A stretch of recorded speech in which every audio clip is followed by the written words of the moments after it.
There's something comforting about returning to stories that at first glance feel playful and lighthearted, but, when you lean in, carry within them deeper layers of reflection about family, belonging, and the peculiar mess of human, or perhaps not-so-human connection. When I sat down to revisit Hotel Transylvania 3, Summer Vacation 2018, I didn't do so with the mindset of a critic tallying points or nitpicking technical elements. Instead, I came to it as a lover of stories, as someone who believes films, even the most whimsical, can carry truths about who we are and how we live. And before I share this journey with you, let me warmly welcome you, my fellow literature enthusiasts. The kind of people who crave not just plot but meaning, who enjoy pulling apart symbols, who lean into the rhythm of storytelling like one might savor a line of poetry. If you're new here, I'd love it if you considered liking and subscribing, not as a transactional gesture but as a way of saying, yes, I too want to keep exploring films with thoughtfulness and heart. I must be absolutely clear from the beginning. What follows is not a standard review in the commercial sense. It is not about whether you should or shouldn't see this movie, nor is it about ranking it among its peers. Instead, it is an intellectual and theoretical exploration, a conversation meant for those who enjoy looking at film the way one might approach a novel, a painting, or even a philosophical text. We'll be treating this story as literature, unpacking its currents and undercurrents, its humor and its pain, and the way it resonates with the universal desire for acceptance, rest, and renewal.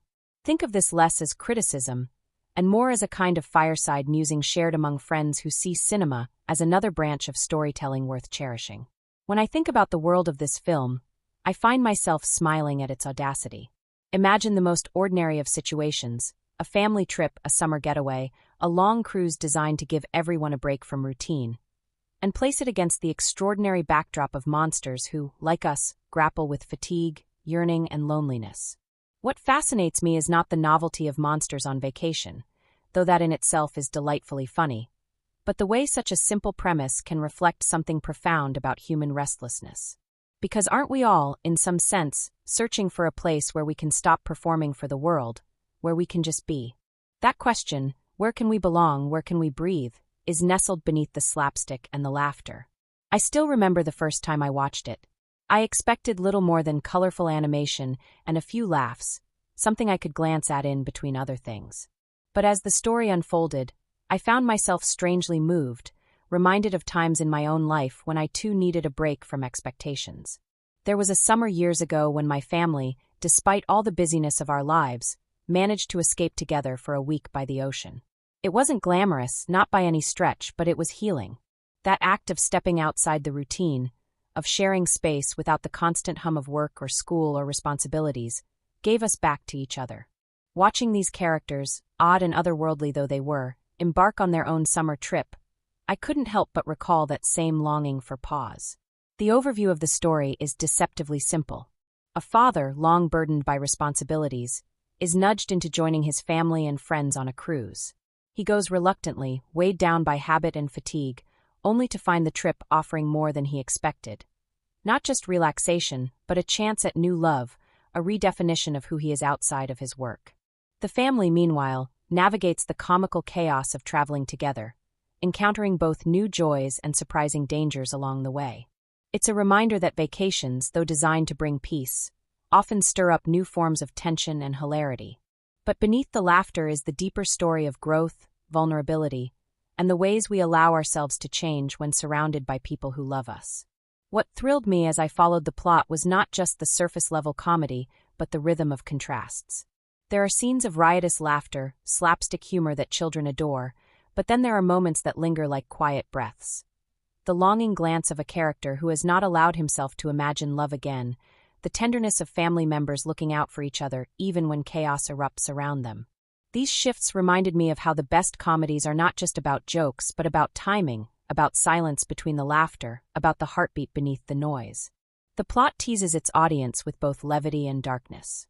On the surface, a vacation is the safest of ideas, but lurking within this particular getaway is a threat that ties back to old grudges, to generational pain and prejudice.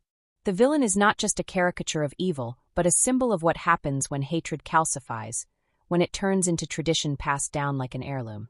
That, to me, was one of the most surprising turns. realizing that beneath the bright colors and comedic beats lay a story about inherited bitterness and the courage it takes to break cycles. At the same time, the film never forgets to play. The settings brim with color, from glittering ship decks to underwater adventures, each sequence both a spectacle and a stage for character development. The key elements, romance, family bonds, prejudice, forgiveness, all twist and weave through these vibrant backdrops. And just when you think the story has revealed its hand, a twist comes, a revelation of motive, a surprising act of courage, or a moment of unexpected vulnerability. These are the touches that keep the narrative alive, that make it more than just a light-hearted romp. For me, what makes this story resonate so deeply is its insistence that even monsters long for love and rest. Strip away the claws, the fangs, the supernatural powers, and what remains is achingly familiar. A father too tired to know what he needs, a daughter who worries for him, a family trying to find harmony amidst noise, an old enemy clinging to bitterness as if it were identity. These are not alien concerns. They are our own, dressed in the clothes of fantasy, so that we can see them anew. And in that way, the story feels almost Shakespearean, comedy on the surface, truth and melancholy beneath. As we move into the analysis ahead, what I hope to offer you is not a checklist of moments, but a story about a story, a weaving together of themes, symbols, and recollections that make this film more than just an animated comedy. I want us to see how the absurdity of monsters on a cruise ship can speak to something universal about being alive, about needing rest, about daring to open ourselves to love again, even when we think it's too late. That is what I find most beautiful about this tale, and that is what I hope you'll carry with you as we explore it together. When I sat down to trace the story, I realized just how much of its charm lies in the small moments that pile up, one after another, building toward a larger journey. The film doesn't rush. It begins almost quietly, like the opening notes of a song that at first seem playful, even silly, yet carry hints of something richer beneath.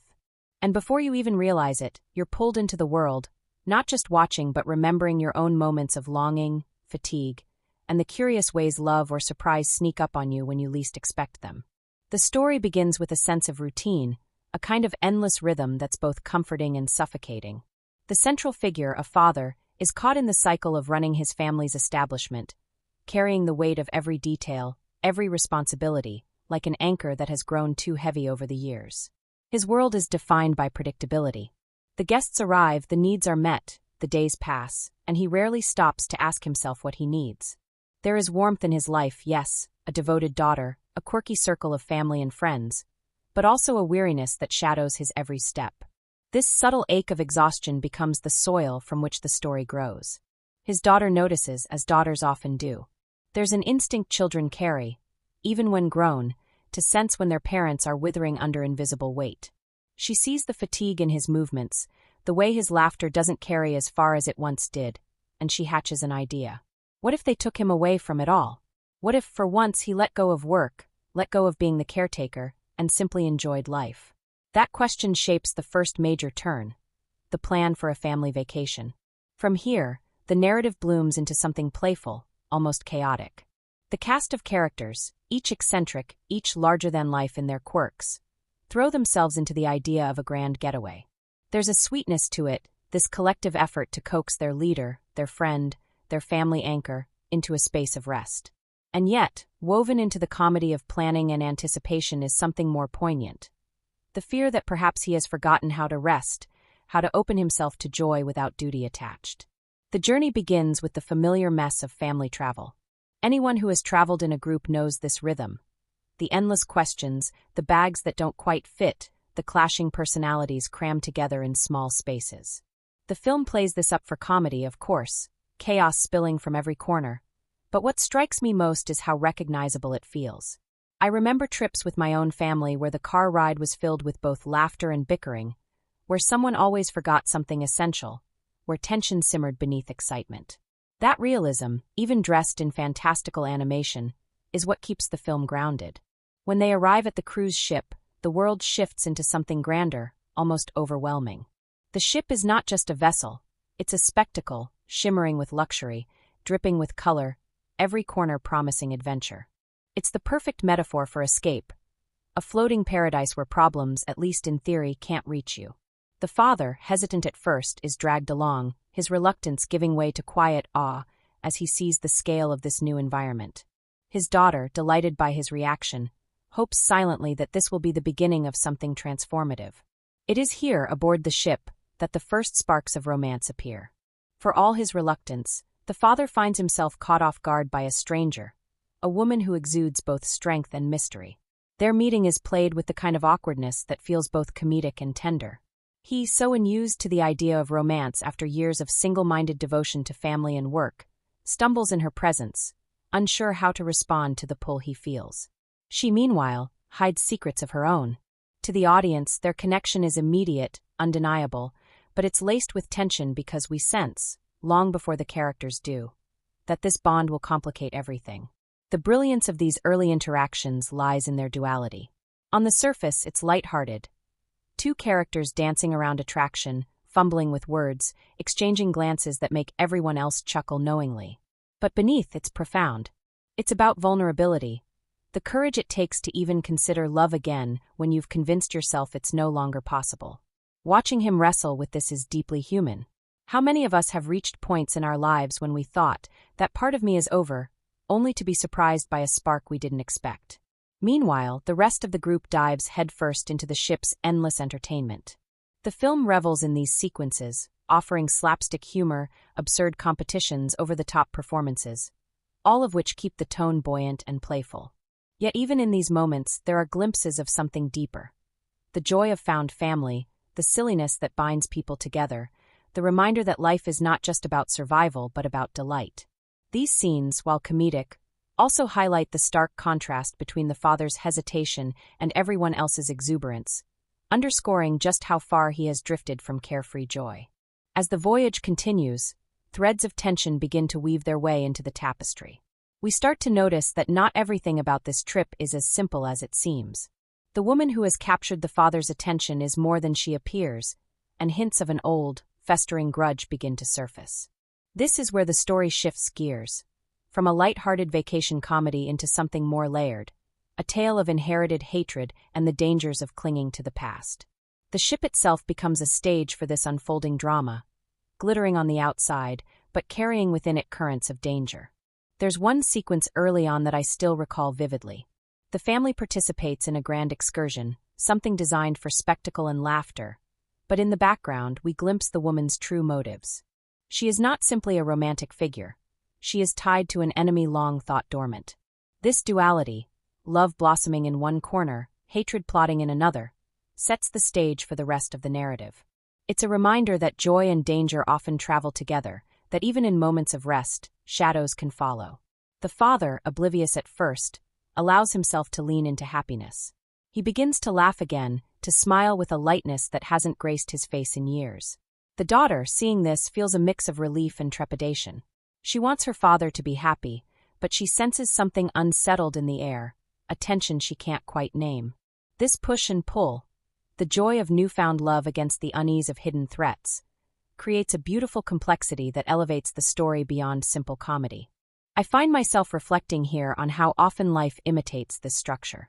How many times have we stepped into moments of happiness only to feel an inexplicable undercurrent of unease, as though joy itself cannot exist without shadow? The film captures this truth with remarkable subtlety, weaving it into the antics of monsters on a ship. It's both ridiculous and achingly real. The first half of the story closes its grip by layering these tensions more tightly. The cruise continues, the family grows more entangled in hilarity, and the father's romance blossoms into something undeniable. But with each step, the stakes quietly rise. The woman's secret remains hidden, the danger inches closer, and we are left with the sense that the idyllic vacation is only the calm before the storm. It's that delicious tension of storytelling, where we know more than the characters, where we sense the unraveling before they do, that keeps us leaning in, hungry to see what comes next. And so, by this point, we're not just watching monsters on vacation. We're witnessing a meditation on vulnerability, on the courage it takes to risk joy in the face of exhaustion, and the ever-present danger of old wounds resurfacing. It's light and heavy all at once, playful and profound, a story that invites us to laugh while reminding us quietly that no escape is ever entirely free from shadow. The magic of this story lies in the way it pivots without ever losing its playful surface. What begins as a seemingly light-hearted vacation tale gradually takes on the weight of history, conflict, and decisions that will shape not just the fate of one family, but the larger circle of beings who surround them. The ship, once a glittering paradise of laughter and spectacle, becomes a vessel carrying secrets, grudges, and betrayals waiting to ignite. The father, still wrapped in the glow of unexpected romance, continues to fall deeper into this new connection. He has moments of awkward sweetness, fumbling attempts at conversation, stolen glances that make him seem more boyish than he has in years. His daughter watches from the sidelines, torn between joy for him and an unease she cannot shake. It is in these tender interludes that we see the heart of the story. A man rediscovering the possibility of happiness, and a family struggling to protect him while allowing him the freedom to choose. But slowly the cracks widen.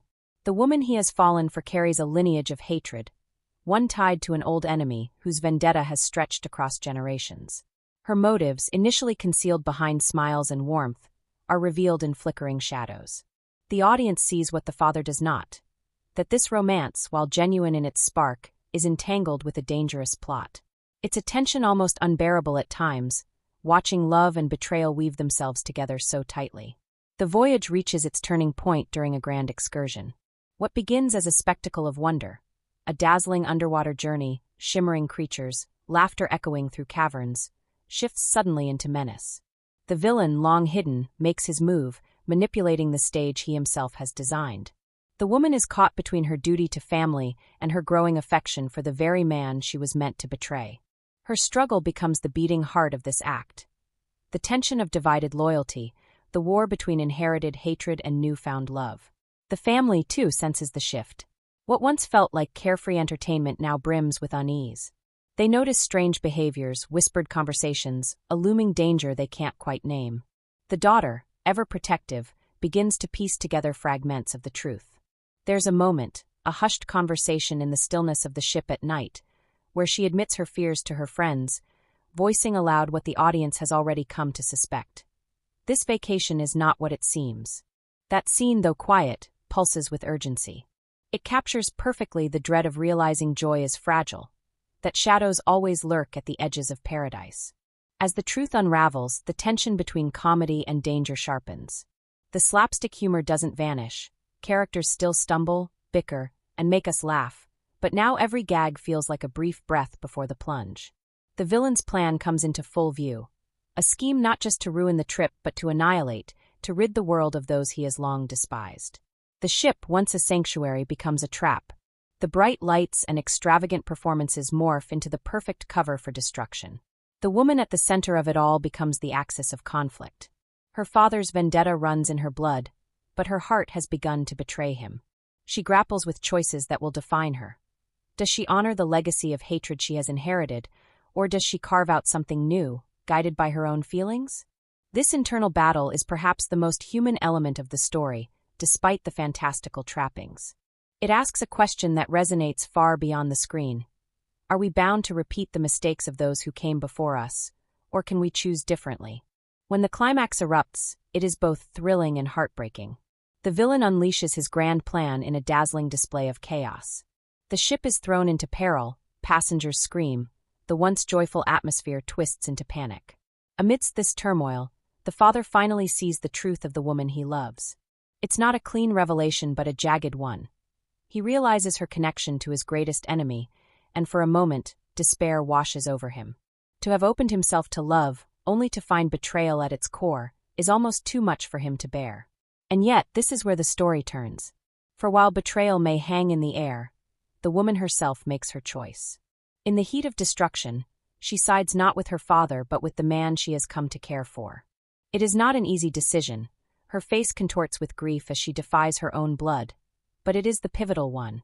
She turns her back on vengeance, breaking the cycle that has chained her family for generations. This act of defiance reshapes everything, transforming her from antagonist to ally, from threat to savior. The battle that follows is both chaotic and deeply symbolic. Monsters and humans, love and hate, past and future, all clash in a whirlwind of action.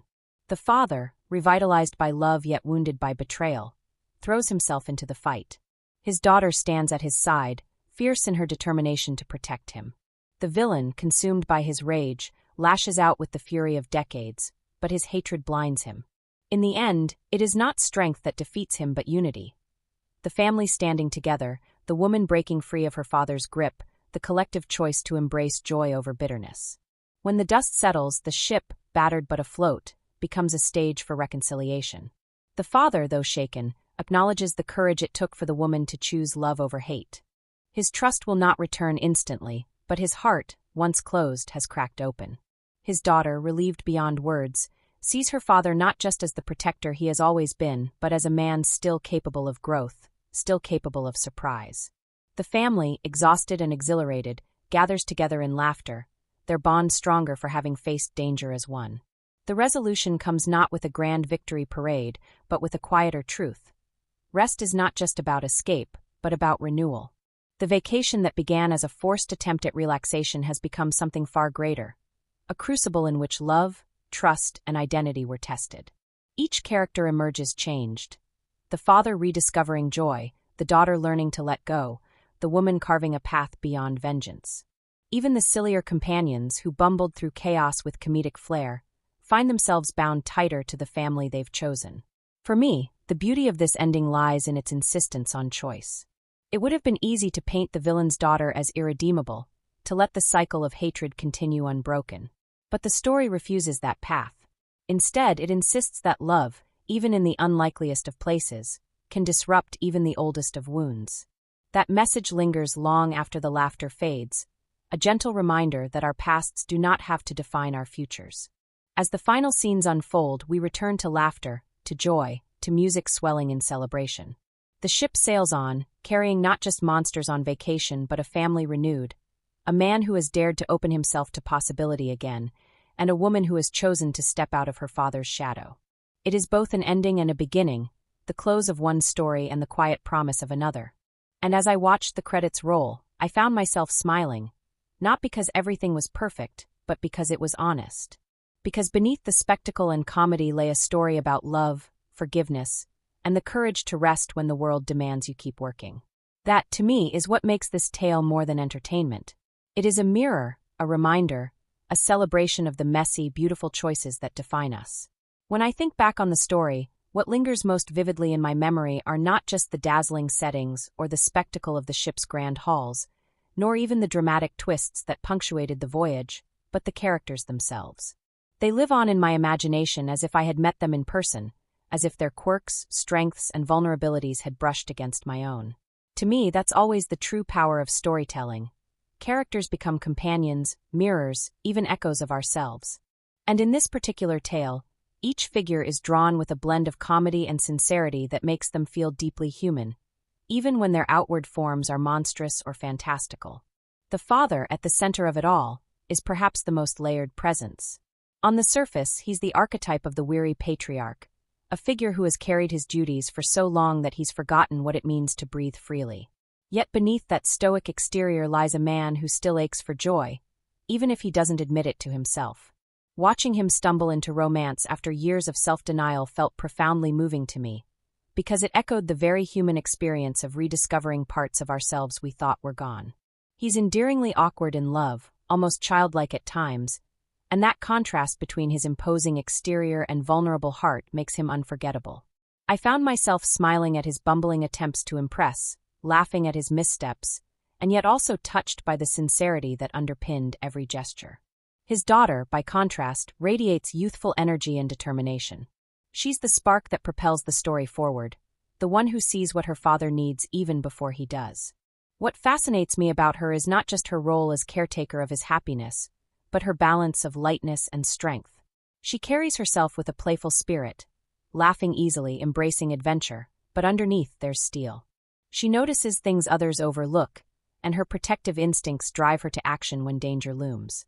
She is both daughter and guardian, and I couldn't help but think of moments in my own life when the roles between parent and child seemed to blur, when I too felt the impulse to shield someone I loved who had once shielded me. Then there is the woman who becomes both love interest and source of conflict, a character of contradictions. At first, she embodies charm, mystery, and allure. She's graceful, captivating, the kind of presence that makes others stop mid-sentence. And yet, beneath her smile lies a struggle, an inheritance of bitterness, a loyalty to a father whose hatred defines him. Watching her journey is like witnessing a tug-of-war between history and hope. She's caught in the web of generational pain, and yet something in her heart rebels, urging her toward something softer, kinder. Her arc is one of the most compelling, from potential betrayer to courageous ally. It's a reminder that we are never bound completely by the past we inherit, and that love, in its truest sense, is an act of rebellion against hatred. The villain himself is, in many ways, a symbol more than a character. The embodiment of rage calcified into tradition. He is theatrical in his menace, reveling in the grandeur of his schemes, yet tragic in his inability to let go. His obsession with destroying those he despises consumes him, leaving no room for joy, for growth, or even for the daughter who longs to break free of his shadow. There's something both frightening and pitiful about him. I found myself reflecting on how hatred, when left unchecked, doesn't just harm its target. It hollows out the one who carries it, until all that remains is bitterness. The villain is terrifying, yes, but he's also a cautionary tale. Surrounding these central figures is the vibrant ensemble, the family and friends whose comedic antics provide both relief and resonance. They are exaggerated in their quirks, clumsy, loud, endlessly enthusiastic, but they also embody the joy of found family. Their humor, while often ridiculous, becomes a kind of glue, holding everyone together even when danger threatens to tear them apart. They remind me of those friends in life who, no matter how heavy things become, know how to make us laugh at precisely the right moment. Their role may be comedic, but it's also deeply symbolic. Joy as resistance, laughter as survival. What strikes me most about this ensemble is the way each member adds a distinct texture to the story. One might be bumbling, constantly tripping over his own feet, but his loyalty is unwavering. Another might be boastful, always exaggerating his importance, yet in moments of crisis he proves unexpectedly brave. These contrasts, the ridiculous and the heroic coexisting, mirror the truth of real relationships. In our own circles, don't we all know someone who frustrates us endlessly, but who, when it matters most, shows up with astonishing courage? The interplay between father and daughter forms the emotional core. Their bond is tender, at times strained, but always underscored by love. She pushes him toward joy, sometimes against his will, because she knows what he cannot admit, that he deserves to live, not just survive. Their moments together, whether laughing at the chaos around them or quietly worrying about the shadows that loom, carry the story's deepest emotional weight.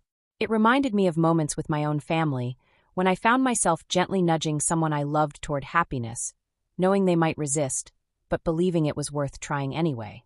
The romantic thread between the father and the mysterious woman adds another layer, one that complicates but also enriches the narrative. Their connection is genuine, but it's tested by secrets, betrayal, and the looming shadow of her lineage. Their story is not a fairy tale romance where everything aligns neatly. Instead, it's messy, painful, and ultimately redemptive. That complexity is what makes it resonate.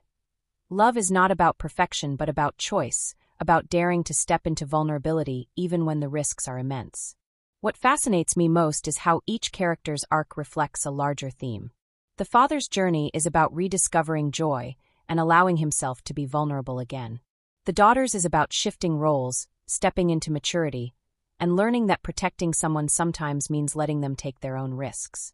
The woman's arc is about breaking cycles, choosing love over inherited hate. And the villain's tragic downfall embodies the danger of clinging to bitterness until it consumes you entirely. Together, these arcs weave a tapestry that is both entertaining and deeply human. Even the secondary characters, with their over-the-top antics, serve a purpose. They remind us that joy and absurdity have value, that in the darkest of moments, laughter can be a kind of salvation. Their exaggerated personalities may draw giggles, but they also highlight the importance of community, of standing together even when chaos reigns. I couldn't help but think of my own groups of friends, the way humor carries us through hard times, the way shared silliness can make even the heaviest burdens lighter. As I reflect on all these characters, I see them not just as figures in a film, but as archetypes, symbols of different aspects of our own humanity. The weary parent rediscovering joy, the child becoming protector, the lover torn between legacy and heart, the enemy consumed by hatred, the friends who remind us to laugh. Each one resonates because each one mirrors something we've experienced, something we've seen in ourselves or those around us. What stays with me most is how the story insists that even monsters are not defined by their appearance, but by their choices. The father, awkward and bumbling in love, chooses vulnerability. The daughter chooses to trust. The woman chooses love over vengeance. The villain chooses hate, and in doing so destroys himself. These choices define them, far more than their supernatural traits or comedic quirks. And isn't that the essence of every great story? That in the end, what matters most are the choices we make, the ones that shape who we become. By the time the credits rolled, I found myself thinking of these characters as friends I'd traveled with, companions who had shown me something of myself in their struggles and triumphs. They made me laugh, they made me worry, they made me reflect. And in the end, they left me with a sense of hope, that even in the midst of chaos, love, vulnerability, and laughter can carry us through. There are moments when peeling back the curtain on a film feels as magical as watching the story itself unfold on screen. The polished, seamless adventure we see is the product of countless hands, serendipitous accidents, and even outright chaos. What fascinates me most are the strange facts, the oddities that lurk in the background, invisible to the audience but vital to the final creation. With this particular tale of monsters, family, and unexpected romance, the behind-the-scenes stories are so unusual and layered that they almost feel like a story in themselves, a narrative that runs parallel to the one we see on screen. It begins with the question of setting. On the surface, the film's vibrant cruise ship, sprawling ocean, and whimsical tropical locales seem like the obvious playgrounds for an animated family adventure. But the truth behind their creation is more peculiar.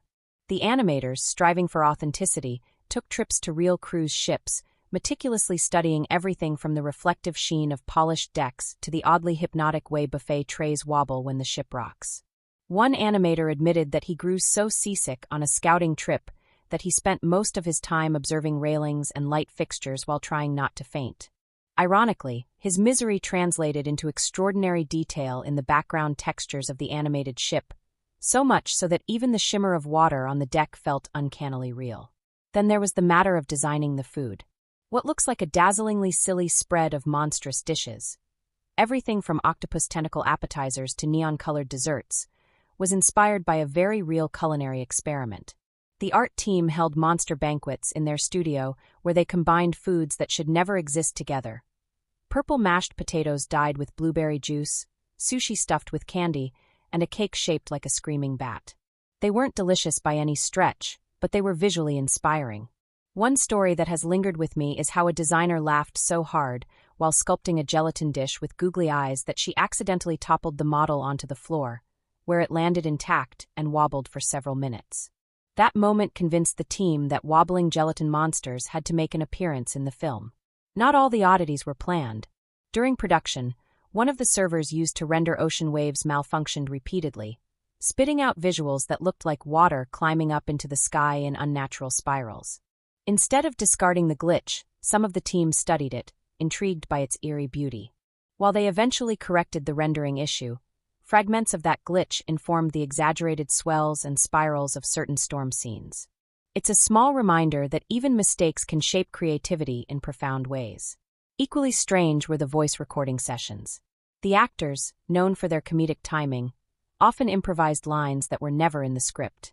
One performer reportedly laughed so hard during a gag session that he spilled water all over the sound booth, causing a temporary shutdown. Another insisted on recording while pacing, making the sound engineers chase him with microphones to capture the natural rhythm of his delivery. These eccentric methods added spontaneity to the dialogue, infusing the characters with a liveliness that could never have come from rigidly sticking to the script. The film also holds the distinction of including what some animators considered the most challenging dance sequence they had ever attempted. The lively musical moments that punctuate the narrative look carefree and vibrant, but behind the scenes they required grueling work. The team studied hours of footage of professional dancers, then exaggerated every movement to fit the exaggerated forms of the characters. A particularly strange fact is that some animators actually danced in the office hallways, filming themselves as reference, much to the confusion of visitors who walked in mid-performance. One admitted he sprained his ankle attempting a spin that later became a signature move for one of the monsters. Of course, every production carries its share of unexpected interruptions, and this film was no exception. At one point, a sudden power outage hit the studio during a critical sequence rendering. For nearly 6 hours, the animators sat in darkness, unable to do anything but wait. Instead of despairing, they used the time to tell each other ghost stories, ironically inspiring some of the creepier comedic beats in the final cut. When the lights came back on, they were buzzing with new ideas, scribbling down sketches in the dark like children at a sleepover. One of the strangest occurrences involves the director's obsession with sound effects. He was determined that every squeak, splash, and thump feel authentic, so he often encouraged the team to create noises using unconventional methods. For instance, the sound of a monster slipping on the deck was produced not by digital tricks, but by recording an intern sliding across the studio floor on a banana peel. The splashes of ocean water? They were achieved by tossing buckets of water against metal sheets in a parking lot. Some even claim that the sound of the villain's angry stomps was achieved by amplifying the noise of someone pounding a pumpkin with a mallet. It's strange, even absurd, but when you listen closely, you can hear the difference. Those sounds carry a tactile, unpredictable quality that makes them feel alive. Another fascinating tidbit lies in the evolution of certain characters' designs. One supporting figure, a sea creature with multiple limbs, originally looked far more menacing. Early sketches gave him jagged teeth and haunting eyes, but test audiences of children reportedly burst into tears when they saw him.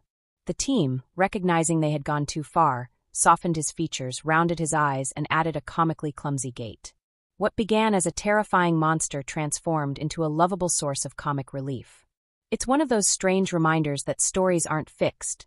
They shift and morph depending on how they resonate with those who receive them. There's also something almost mythical about the way the team chose to portray the ocean itself. The waves, the sunsets, the glittering reflections, they were inspired not just by reality but by childhood memories. One animator admitted that he based the shimmering horizon on the view he remembered from his grandmother's backyard, where a small pond caught the light at dusk. Another used the swirling patterns of a childhood marble as reference for the stormy waters. These strange personal connections infused the setting with an intimacy that viewers might not consciously notice, but can certainly feel. Perhaps the most bizarre story of all involves the villain's lair. While it looks like a fantastical creation sprung entirely from imagination, its initial inspiration came from a malfunctioning hotel freezer. During one particularly hot summer, the studio's freezer unit began to leak, creating icy stalactites and fog that filled the storage room. The production designer stumbled upon it and was so struck by its eerie atmosphere that he snapped photographs and insisted the team model the lair's aesthetic after that accidental freezer cave. What began as a mundane maintenance disaster ended up shaping one of the film's most striking visual moments. And then there were the smaller trivia-like details that only a keen eye might catch. For instance, one of the background paintings in a ship's hallway subtly includes a nod to a previous film from the franchise, a tiny Easter egg hidden among dozens of visual details. Another involves a character's shirt, which carries a design inspired by a doodle from a storyboard artist's child. These tiny inclusions are invisible to most viewers, yet they are testaments to the strange ways in which personal life bleeds into creative work. The film's humor, too, carries its share of strange origins. One running gag about a monster's inability to dance originated not in the script, but during a casual lunch, when a crew member confessed his own disastrous experiences at weddings. His awkward attempts were so vividly described that the team decided they had to animate them. In the final cut, the monster's clumsy dancing looks absurd, but it's also strangely familiar to anyone who's ever felt out of place on a dance floor. What stays with me most from these strange behind-the-scenes glimpses is how they reveal the humanity behind the spectacle. We see the polished result on screen, yet beneath it lies a web of accidents, improvisations, personal memories, and unplanned occurrences. Seasickness becomes authentic animation. Glitches inspire storms. Freezer leaks birth villainous lairs. Strange foods give rise to unforgettable feasts. It's almost poetic the way chaos and imperfection shape something beautiful. The film, in many ways, is a monument not just to storytelling, but to the unpredictable nature of creation itself. The strangest facts are reminders that art rarely unfolds as planned. It emerges from the interplay between intention and accident, discipline and play. And when I think about it, isn't that what makes stories feel alive? They are never sterile, never mechanical. They breathe because they're born from lives that are messy, funny, heartbreaking, and unpredictable. By the time I finished uncovering these peculiar details, I realized that the true mystery isn't just on screen. It's in the process itself. a process where seasickness, broken freezers, banana peels, and childhood marbles somehow converge to create a world that feels larger than life.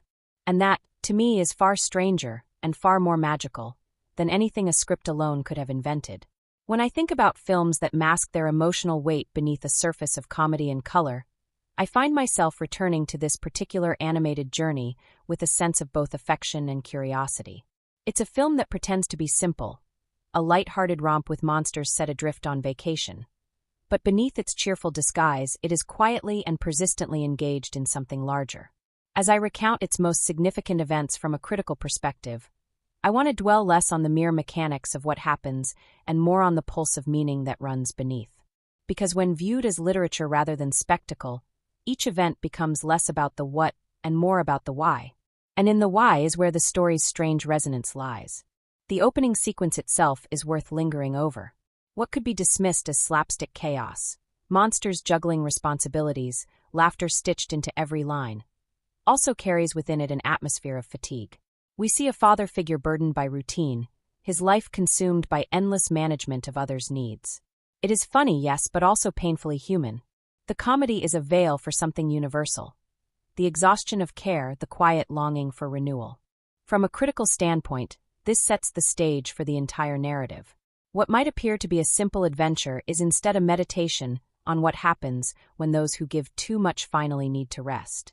This beginning resonates because it mirrors our own world, where caretakers, parents, workers, leaders, often wear themselves thin. The decision to embark on the vacation marks the first great turning point, and critically, it functions less as plot convenience and more as allegory. A cruise ship, a confined vessel set adrift on an expansive sea, becomes a metaphor for transition, for stepping out of routine and into a liminal space where transformation is possible.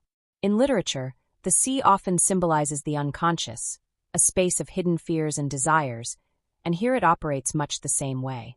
The moment the characters step onto the ship, they symbolically step into the realm of possibility.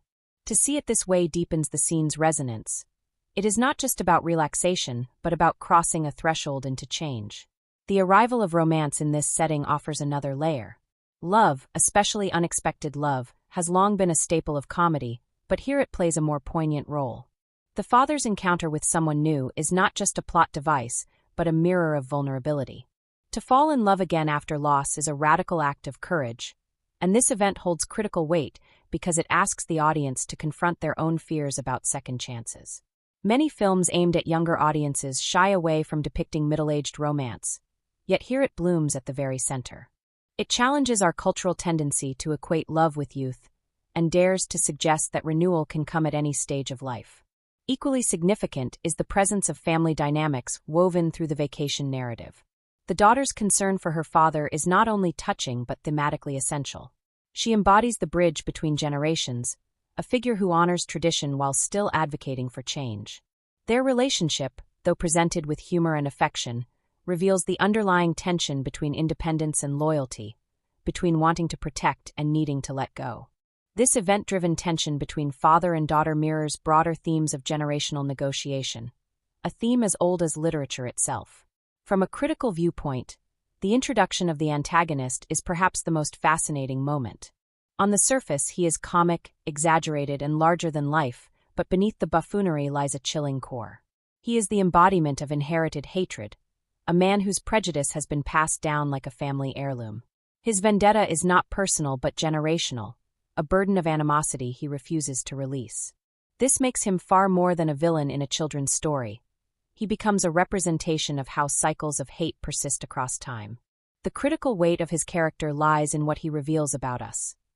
That prejudice, unless actively dismantled, calcifies into tradition. One of the most significant events, the villain's revelation of his true plan, functions almost like a tragedy disguised in comedic clothing. He uses the setting of a vacation, a space meant for peace, as a stage for violence. This inversion underscores the fragility of joy, the way hatred intrudes upon even the most sacred spaces of rest. When analyzed critically, this event speaks to the intrusion of politics, prejudice, and violence into our everyday lives, reminding us that no space is truly safe from the consequences of generational conflict. Yet what is remarkable is how the story counterbalances this darkness with humor and music. The use of a climactic dance-off, for instance, might seem absurd when viewed literally. But from a symbolic perspective, it transforms into an allegory of joy as resistance. Laughter, rhythm, and togetherness become weapons against hatred. The message is not subtle, but it is profound. Prejudice cannot survive in the face of joyfully lived humanity, or monstrosity, as the case may be. This event stands as one of the most thematically resonant because it reveals the heart of the narrative. The insistence that love and joy are more powerful than bitterness and revenge. Another critical lens worth applying is the interplay between individual transformation and collective unity. While the father's love story is the emotional centerpiece, the surrounding cast each contribute moments of growth and solidarity. The family and friends navigate their quirks, their differences, their conflicts, yet ultimately unite against a common threat. This mirrors the broader social theme of pluralism, that diverse communities can thrive not by erasing differences, but by embracing them. In this sense, the film's events become less about individual arcs and more about the power of community to resist division. There are smaller events, too, that reward close attention. A child's innocent remark about the vacation, for example, carries surprising weight when seen critically. It reflects how children often grasp truths adults overlook. A comedic scene of monsters fumbling with sunscreen speaks to the awkwardness of trying to fit into unfamiliar environments, mirroring our own human discomforts when forced into spaces that demand adaptation. These seemingly trivial moments accumulate, offering layers of thematic resonance that elevate the film beyond simple comedy. The climax itself is worth examining with great care. On one level, it is bombastic, filled with spectacle and humor. But beneath that lies a profound confrontation. Love versus hate, joy versus bitterness, renewal versus stagnation. The villain clings to his ancient prejudice as if it were life itself, while the heroes embrace vulnerability, openness, and togetherness. From a critical perspective, this confrontation is not merely a narrative necessity, but a symbolic struggle. It is a reminder that the most dangerous villains are not those who wield power, but those who cling to hatred with religious fervor. The resolution carries with it both relief and reflection. The vacation, which began as an escape, becomes a crucible for transformation. By the end, relationships are deepened, new love has blossomed, and generational wounds are, if not healed, at least acknowledged. Critically, the ending affirms the theme of renewal. That even monsters, creatures designed to terrify, long for belonging, for rest, for love. It's a resolution that resonates because it reminds us that no one, however strange or broken, is beyond the possibility of joy. As for the film's impact and reception, these events are precisely why it resonated so widely. Audiences might have come for the humor and the spectacle, but they stayed for the emotional undercurrents. Critics who dismissed it as frivolous perhaps missed the deeper layers, but those willing to see it as allegory recognized its significance. Its reception was not uniform, but its staying power lies in its ability to sneak serious themes into an accessible package. It is a story that entertains children while whispering truths to adults, a dual resonance that gives it longevity. Thematically, the film thrives because it insists that joy itself can be a form of resistance. It suggests that family bonds, unexpected love, and community can overcome even the heaviest burdens of hate. Its events, when taken together, create a tapestry of resilience, one where comedy does not erase pain but exists alongside it, offering a model for how to live with both. That thematic insistence, joy as survival, love as rebellion, is what gives the story its emotional resonance. Looking back, I find myself returning to one question. Why does this story of monsters on vacation linger so deeply? And I think the answer lies in the events we've traced. They are funny, yes, but they are also mirrors. They reflect our exhaustion, our longing, our prejudices, our hopes. They show us that even in the most absurd scenarios, the struggle between joy and hatred plays out again and again. And perhaps that is why the film matters.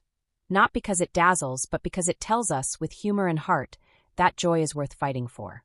When I think about animated films that balance humor, heart, and spectacle, I'm always fascinated not only by what appears on the screen, but also by the labyrinth of stories behind the scenes.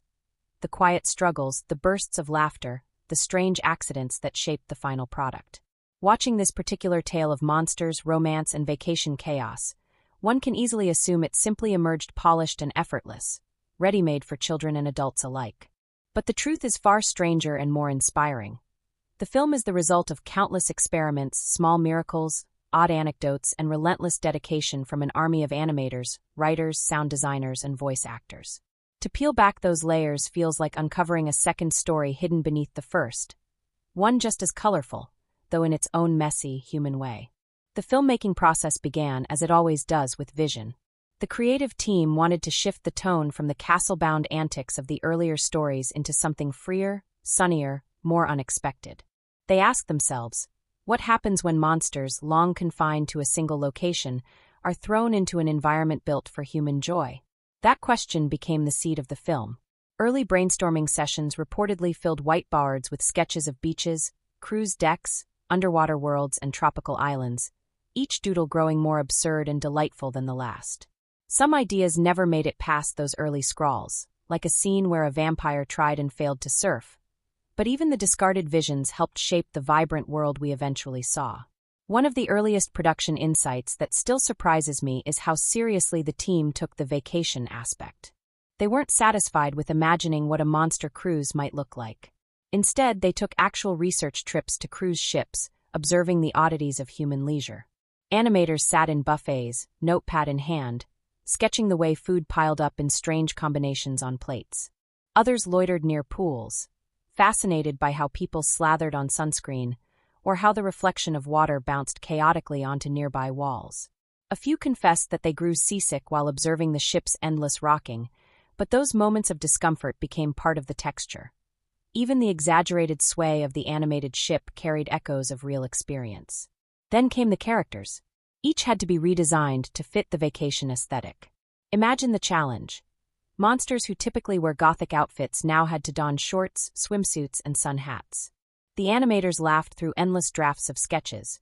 Should a mummy wear flip-flops? How does a werewolf look in Hawaiian print?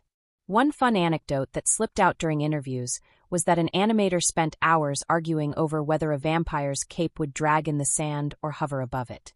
It was a silly debate, yet it revealed the team's commitment to grounding even absurdity in some internal logic.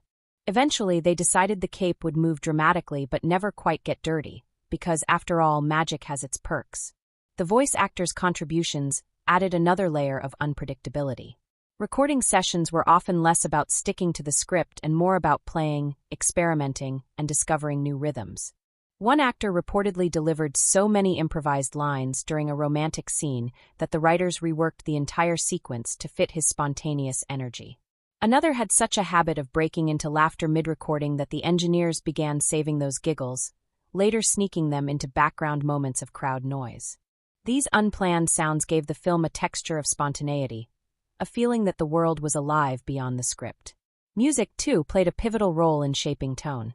The production team wanted the soundtrack to feel festive yet layered, like a vacation playlist that secretly carried emotional depth. They experimented with upbeat pop tracks, Caribbean-inspired rhythms, and even snippets of operatic drama. One composer revealed that they studied cruise ship entertainment brochures to mimic the kind of eclectic, sometimes garish variety that real tourists encounter. The result was a score that swung between the ridiculous and the heartfelt, perfectly mirroring the story's dual identity as comedy and allegory. Of course, not everything unfolded smoothly. One of the most notorious challenges was animating the water. Oceans in animation are notoriously complex.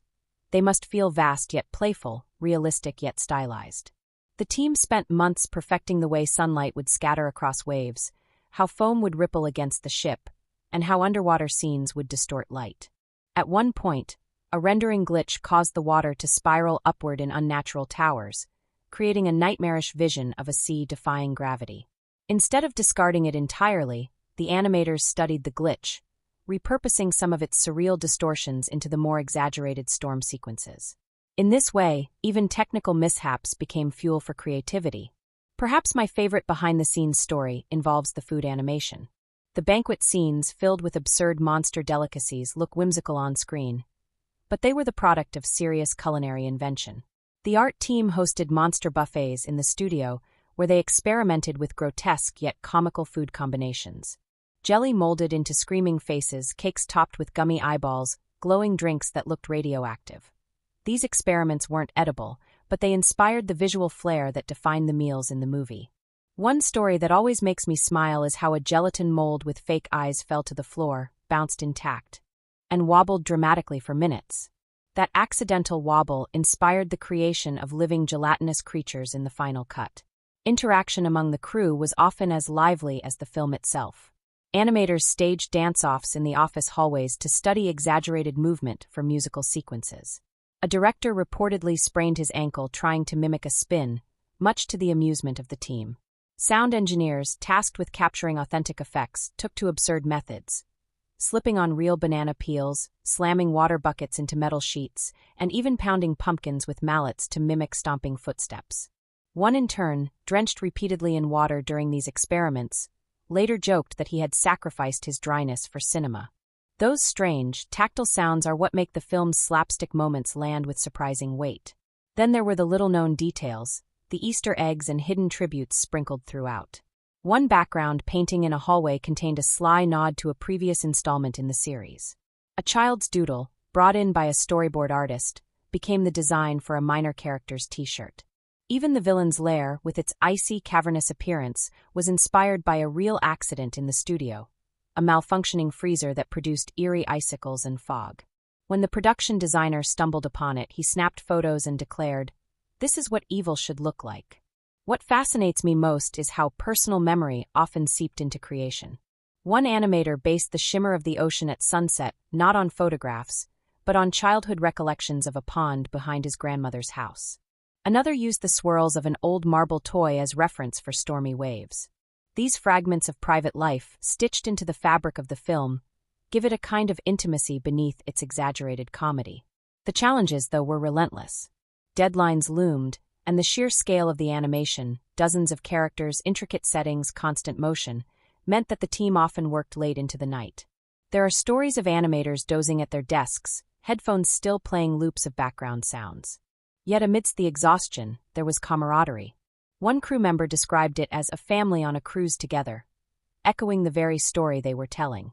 Their laughter, frustrations, and strange experiments became part of the atmosphere that infused the final film. What emerges from all these production insights and anecdotes is a portrait of creation as chaotic, playful, and deeply human. We see seasickness become art, accidents transform into inspiration, and personal memories blossom into universal images. The film on screen may appear effortless, but behind it lies a second narrative, one of persistence, improvisation, and joy. And in some ways, that second story is just as meaningful. Because when I watch the monsters dance, stumble, laugh, and fall in love, I can't help but think of the people behind the scenes. Animators sliding across studio floors for sound effects, actors giggling uncontrollably in recording booths, artists pouring childhood memories into sunsets. The strange, funny, and heartfelt process of creation mirrors the story itself. Imperfect, chaotic, yet bursting with joy. And perhaps that's the greatest insight of all. That art, like life, thrives not in perfection but in the accidents and laughter that shape it. There's something undeniably magical about a film that knows how to use its setting not just as a backdrop, but as a living, breathing participant in the story. When I think back on this particular animated adventure of monsters out of their comfort zone, I don't just remember the characters or the jokes. I remember the vibrant cruise ship, the shimmering ocean, the exotic islands, and the way every environment seemed to reflect the emotional rhythms of the story. The settings weren't passive. They shaped the action, enhanced the humor, and deepened the emotional resonance. Watching it unfold felt like traveling through a series of paintings that had been infused with sound, movement, and warmth. And for me, the settings almost became characters themselves, funny, exaggerated, and surprisingly soulful. The first and most striking location was, of course, the cruise ship. Now, this wasn't just any ship.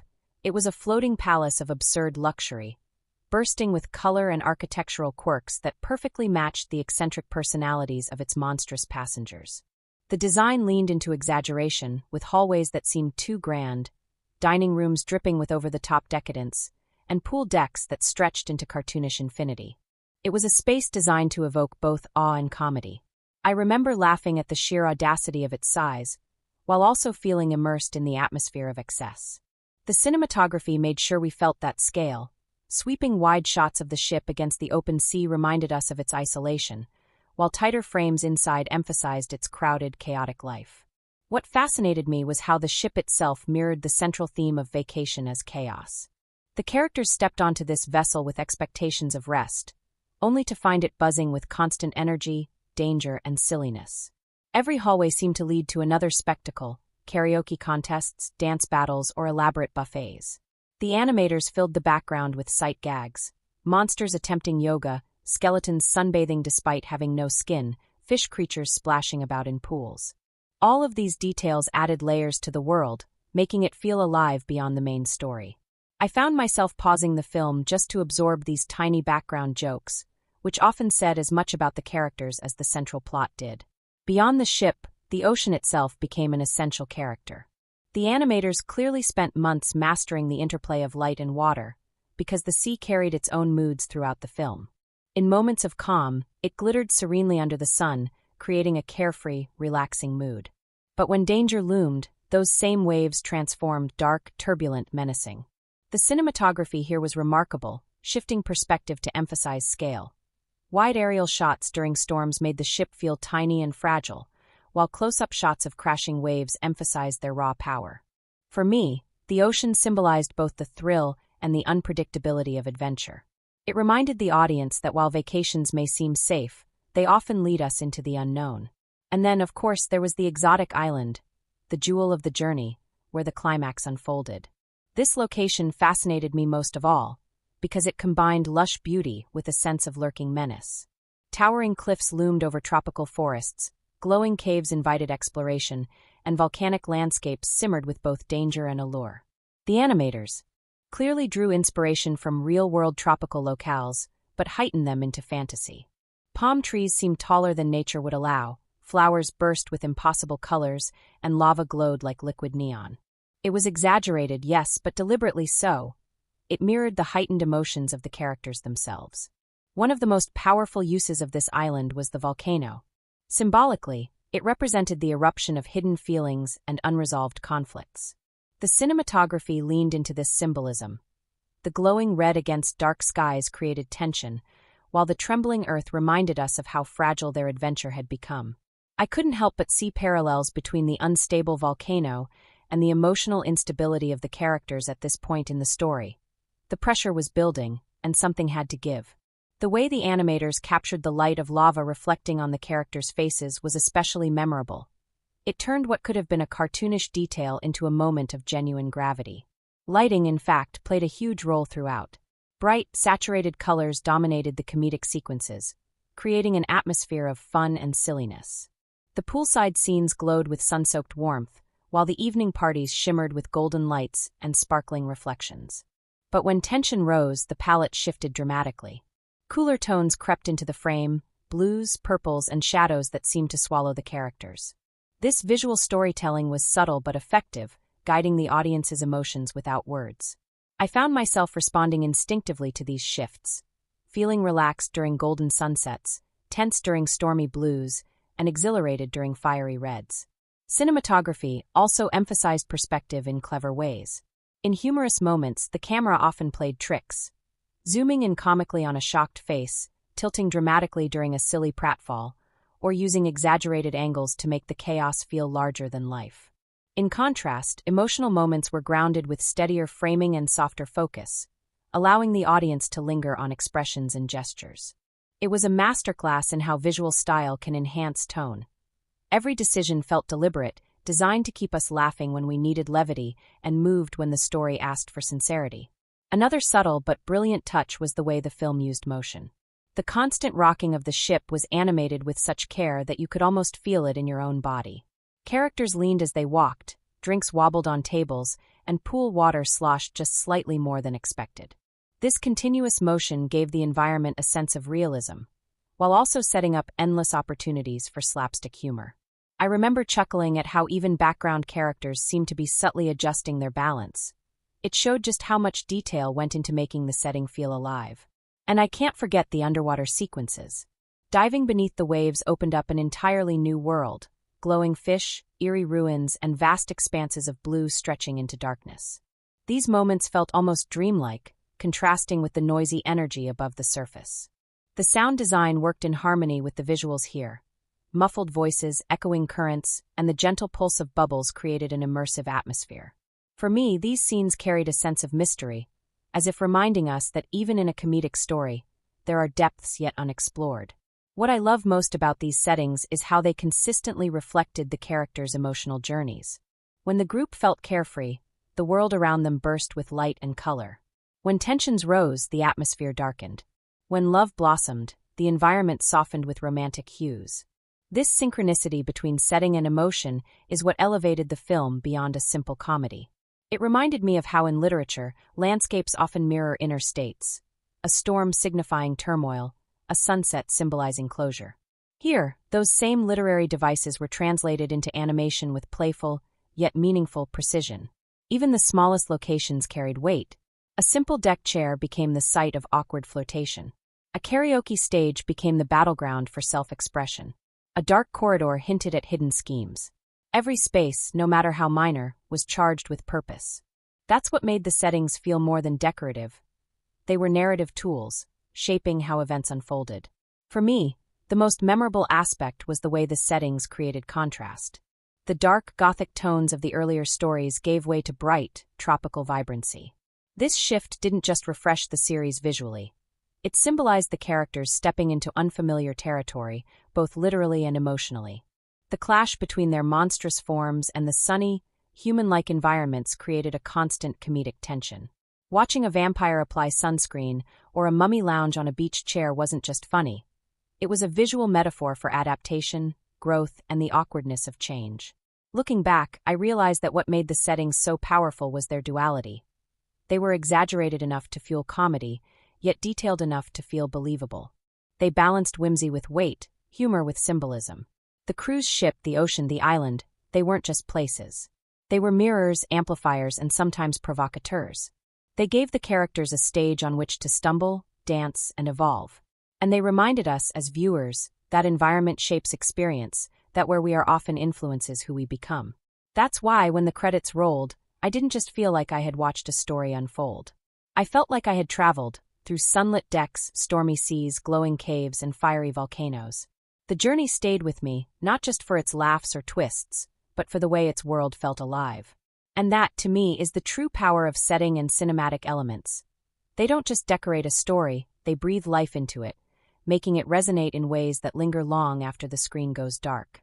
When I think about what truly makes an animated film memorable, it isn't just the finished story we see on screen, with its laughter and charm and carefully woven themes. It's also the invisible human element that lingers in every frame. The behind-the-scenes world of animation is often hidden, veiled by the smooth illusion of effortless storytelling. But in reality, it is a battleground of patience, creativity, late-night breakthroughs, and unexpected surprises. I've always loved imagining the bustling, lively environment of an animation studio. Artists hunched over glowing screens, directors walking around with cups of cold coffee, sound engineers giggling as they record some absurd sound effect. With this particular monster-filled summer adventure, the backstage tales are as colorful as the film itself, and perhaps even more heartwarming, because they remind us that real people, with quirks and stories of their own, gave life to the characters we've come to love. One of the funnest stories I came across involved the voice cast. These films, as playful as they are, rely heavily on the energy of the actors behind the microphone. Adam Sandler, who voiced the iconic vampire father, had a habit of cracking jokes during recording sessions. Jokes that often left the sound engineers scrambling because they couldn't contain their laughter. I like to imagine the recording booth shaking with giggles as Sandler slipped in an unscripted line, breaking the rhythm of the session but injecting it with authenticity. In fact, several of these improvised lines made it into the final cut. That's one of the joys of animation. You can rewrite and reshape dialogue until the very last stages of production, allowing actor spontaneity to become part of the permanent record. Then there was Selena Gomez, voicing the daughter with her blend of sweetness and grounded charm. At first, she apparently felt slightly nervous stepping back into the role after time away, wondering whether she could recapture the youthful tone of her character. But once she started interacting with the others, even if only in spirit, since most recording is done separately, her performance flowed effortlessly. I always find it fascinating how voice acting, despite its isolation, builds invisible bridges between actors. You might record lines months apart in different cities, but when the voices are stitched together, the chemistry feels real. That's because somewhere in the process, the actors are listening to one another's rhythms, finding that balance between individuality and harmony. Another delightful behind-the-scenes anecdote revolved around the physicality of recording. You might think voice acting is just sitting and speaking into a microphone, but often, actors throw themselves into the performance with their whole bodies. Kevin James, voicing the friendly, bumbling werewolf, reportedly gestured so wildly during sessions that sound engineers had to remind him to avoid hitting the mic stand.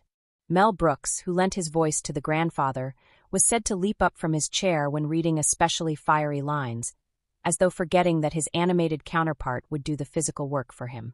These details always make me smile, because they reveal how much passion goes into even the smallest lines.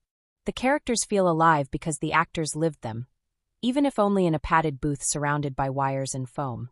The crew, too, had their share of fun and surprising challenges. Animation of this scale requires coordination across multiple teams: storyboarding, character design, lighting, special effects, and each stage carries its own struggles. One particularly amusing story came from the design of the cruise ship itself. The ship was meant to be larger than life, an over-the-top spectacle that reflected the absurdity of monsters going on holiday. But the early drafts made it so massive that animators joked it looked like a floating city on steroids. Eventually, the design had to be scaled back. Still grand, still ridiculous, but more manageable to animate. It struck me as a reminder that even in animation, where the imagination has no real limits, practical constraints still apply. Someone has to actually build these worlds, pixel by pixel. Sound design offered its own surprises. Creating the audio backdrop for a story filled with monsters means blending the ordinary with the absurd. The squeak of sunscreen bottles, the splash of water, the thud of dance steps, all of it had to feel real yet exaggerated. One sound engineer apparently recorded himself bouncing on a squeaky pool toy to get the perfect comedic effect for one scene. For another moment, where jellyfish-like creatures made their entrance, the team layered together recordings of bubble wrap, wet sponges, and actual jelly slapped onto a plate. It's funny to think about grown adults in a studio, experimenting with food and household items, all in pursuit of a sound that audiences would accept as monster vacation logic. Challenges, of course, came hand in hand with the fun. One of the biggest hurdles was balancing the humor with genuine emotional beats. The director reportedly worked tirelessly with the writers to ensure the heart of the story didn't get lost in the spectacle. Comedy was easy, they had brilliant improvisers in the cast, but weaving in themes of family, love, and belonging required precision. Sometimes entire scenes had to be reworked because the jokes overshadowed the sincerity. That delicate dance between laughter and heart is one of the reasons the film resonates so well. It never forgets that monsters or not, these characters reflect human fears and desires. Another challenge lay in the visual design of the tropical settings. Water, as many animators will tell you, is notoriously difficult to animate. It doesn't obey simple lines. It flows, reflects, refracts, and changes constantly with light. Recreating the shimmer of an ocean under a blazing sun, or the crash of waves against a giant ship required immense technical innovation. The crew reportedly spent months refining the look of the ocean until it struck the right balance of realism and cartoon exaggeration. At one point, the water was so detailed it risked distracting from the characters, and adjustments had to be made to keep the focus where it belonged. I can almost picture the late-night debates over how sparkly is too sparkly, and should the foam look fluffier. Tiny decisions that most viewers never notice, but that shaped the mood of the entire film. Cast interactions also gave rise to memorable moments. While much of their work was recorded separately, there were occasions when actors gathered for table reads or promotional events. During one such read, the cast reportedly erupted into laughter so often that very little progress was made in the first hour. Sandler's playful energy, paired with Keegan-Michael Key's sharp improvisational skills, created a feedback loop of hilarity that infected everyone else. These moments of camaraderie reminded me of how storytelling is ultimately communal. Even in a production as vast and complex as this, the bonds between people, actors, animators, directors shine through. There's also a sweetness in the way the younger members of the cast related to the veterans. Selena Gomez reportedly described working with legends like Mel Brooks as surreal, noting how much she learned simply by listening to him deliver his lines with impeccable comedic timing. It's a reminder that films like this are not just about entertaining audiences. They're also about passing down traditions of performance, humor, and storytelling from one generation to the next. What surprised me most, perhaps, was the sheer scale of collaboration involved. Hundreds of artists contributed to every frame, yet the film feels cohesive, as though sprung from a single mind. That cohesion comes from constant communication, trial and error, and a willingness to embrace mistakes along the way. One animator shared that during the process, a background monster in a party scene was accidentally animated doing something absurdly out of place. Juggling fish, I think it was, and while it was technically an error, the team loved it so much. They left it in. These little accidents become hidden treasures, invisible to most but deeply cherished by those who know. And of course, not everything went smoothly. There were technical glitches that threatened deadlines, story drafts that had to be scrapped after months of work, and endless debates about pacing. At one point, the editing team struggled to balance the runtime, with some insisting that certain comedic tangents had to be cut, while others argued they were essential to the spirit of the film. These moments of tension, though stressful, ultimately sharpened the story, forcing the team to clarify what mattered most. In many ways, the film we see is the result not just of inspiration, but of compromise, an intricate negotiation between humor, heart, and spectacle. As I picture the crew celebrating at the end of production, exhausted but proud, I can't help but think about the invisible fingerprints left by every person involved. From the intern fetching coffee to the director steering the vision, from the actor sweating in a sound booth to the engineer making jelly noises, each one contributed a piece of themselves. That's what makes behind-the-scenes stories so moving to me. They remind us that movies, even animated ones filled with monsters and gags, are built on human effort, collaboration, and creativity. In the end, these glimpses into the process make the film feel richer. When I rewatch it, I don't just see a vampire father awkwardly trying to relax on a cruise, or a cast of quirky monsters stumbling through a vacation gone awry.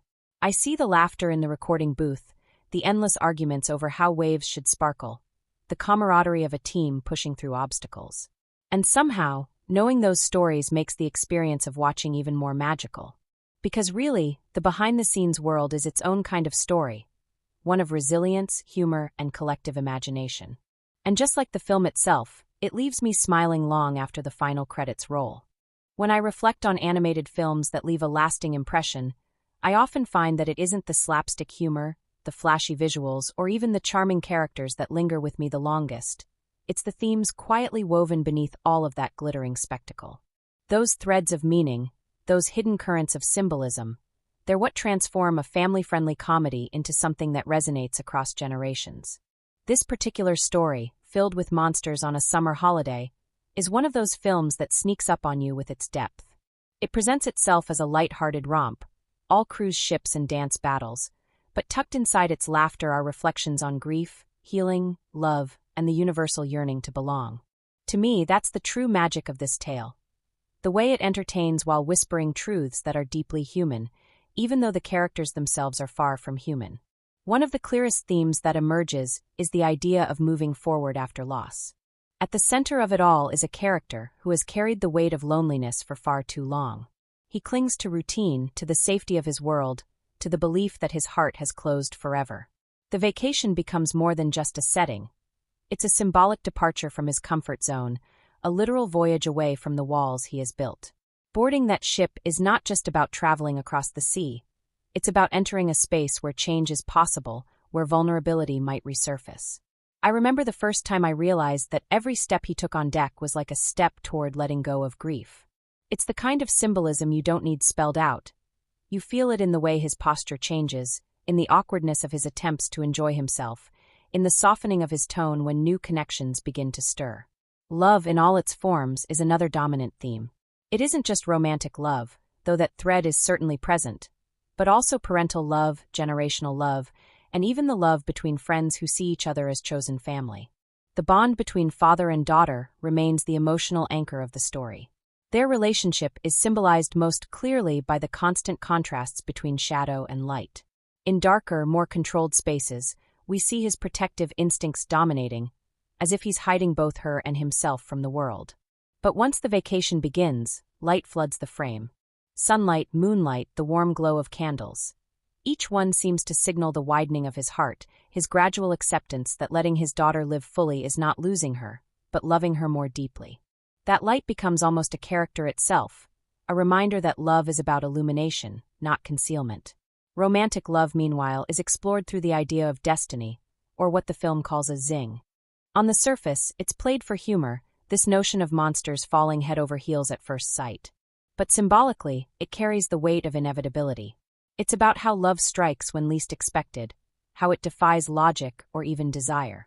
Watching the central figure wrestle with this was fascinating to me, because it felt so true to life. How often do we tell ourselves we are done with love, only to be caught off guard by it? The zing is a comedic exaggeration, yes, but it's also a metaphor for the uncontrollable force of connection that we, as humans, can never quite escape. Another theme that threads throughout is the tension between tradition and change. The monsters, as a community, are steeped in tradition, rituals, expectations, roles that stretch back centuries. But here, they are thrown into the unfamiliar. Tropical beaches, neon-lit dance floors, human-like vacations. This shift in setting itself is symbolic of change pressing in on old ways. I found it both amusing and moving to watch these characters stumble through sunscreen and volleyball, because beneath the laughter was a commentary on how we all resist change, how we all cling to the comfort of what we know. Yet just as the monsters learn to adapt, the story nudges us to consider our own lives. Where are we refusing to grow? Where are we holding on to traditions that no longer serve us? Symbolism is everywhere once you begin to look for it. The cruise ship, for instance, becomes a symbol of both confinement and possibility. On one hand, it is a closed world, floating in isolation, much like the castle that the vampire patriarch clung to in earlier times. But on the other, it is constantly moving forward, propelled toward new horizons. That duality mirrors his emotional state, trapped by his fears, yet pushed by life itself toward transformation. The constant rocking of the ship, which the animators so carefully rendered, feels to me like the rocking of his own uncertain heart. The ocean, too, is layered with meaning. It is vast, unpredictable, and filled with hidden dangers. But it is also beautiful, shimmering, and liberating. The ocean becomes the ultimate symbol of risk. Step into it, and you might drown, but refuse it, and you will never truly live.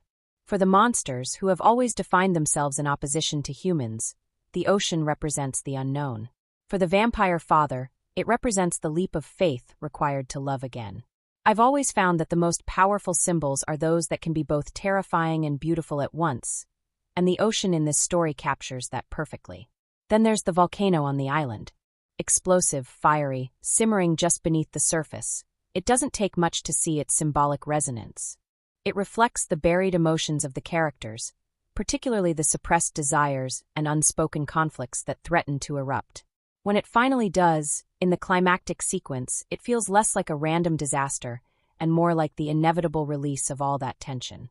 The volcano becomes a metaphor for the breaking point we all face when we suppress too much, when we ignore our hearts for too long.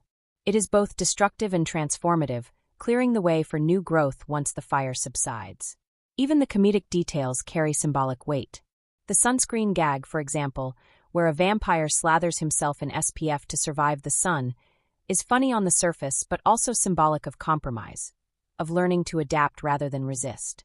The karaoke contest, with monsters singing human love songs, becomes a symbol of bridging worlds, of finding commonality where difference once reigned. These little moments, while designed for laughs, reinforce the broader themes of acceptance, growth, and the beauty of stepping beyond one's boundaries. The theme of family runs through every corner of the film. But it isn't just about blood relations, it's about chosen family, about the communities we build. The monsters' unity is tested by new environments and new relationships, but time and again they reaffirm their bond. To me, this reflects a truth that resonates far beyond animation. Family is less about who you are born to and more about who stands beside you when storms come. The monsters, with all their quirks and conflicts, embody that truth. There's also an undercurrent of generational wisdom woven into the story. The presence of older figures like the grandfather provides not just comedic relief, but also a reminder of legacy. He is, at once ridiculous and wise, a symbol of how the past informs the present. His presence suggests that even as new generations forge their own paths, they carry with them echoes of those who came before. In literature, we often see this theme as the conversation between past and present, and here it plays out in the dialogue between old-world monsters and their new modern challenges. One of the more subtle but powerful themes is the idea of identity beyond labels. These monsters, defined for centuries by their roles, vampire, werewolf, mummy, begin to show sides of themselves that defy those stereotypes. A vampire can be vulnerable, a werewolf can be tender, a mummy can be goofy. In pushing these characters out of their expected roles, the story suggests that we, too, are more than the labels society places on us. We are not just our professions, our family roles, or our past mistakes. We are evolving beings capable of surprising ourselves. The symbolism of travel itself cannot be overlooked. To leave home, to embark on a journey, is one of the oldest metaphors in storytelling. Here, the vacation is not just about leisure, it is about transformation. The monsters leave behind the safety of the castle, venture into the unknown, and return changed. That arc echoes the archetypal hero's journey, reminding us that even comedic stories carry mythic weight. Every suitcase packed, every wave crossed, every new island explored is a metaphor for the internal journey of its characters. What strikes me most about these themes and symbols is how seamlessly they are integrated into the humor. You don't need to notice the symbolism of the volcano to laugh at its over-the-top eruption.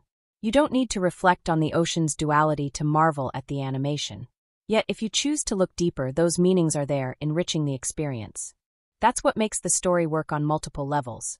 A child can enjoy it for its slapstick and songs, while an adult might quietly ponder its reflections on grief, love, and change. For me, the most personal connection lies in the theme of vulnerability. Watching a character, long convinced that his heart was closed, slowly rediscover joy and openness resonated deeply. It reminded me of times in my own life when I, too, thought I had moved past certain dreams or feelings, only to be surprised by the way life insists on growth. The zing may be exaggerated, but the truth behind it, that love and connection arrive unbidden, reshaping us whether we want them to or not, feels timeless. In the end, the film's themes and symbolism remind us that beneath the laughter and spectacle, there are stories of healing, acceptance, and transformation. Monsters though they may be, these characters reflect our own struggles. To move forward after loss, to embrace change, to open ourselves to love, to redefine family, and to find joy in unexpected places. The cruise ship, the ocean, the volcano, the silly sunscreen, all of it comes together as a tapestry of meaning, inviting us to laugh, to feel, and to reflect. And that, I think, is the brilliance of it. You leave the theater smiling at the jokes, humming the songs, replaying the dance battles in your head.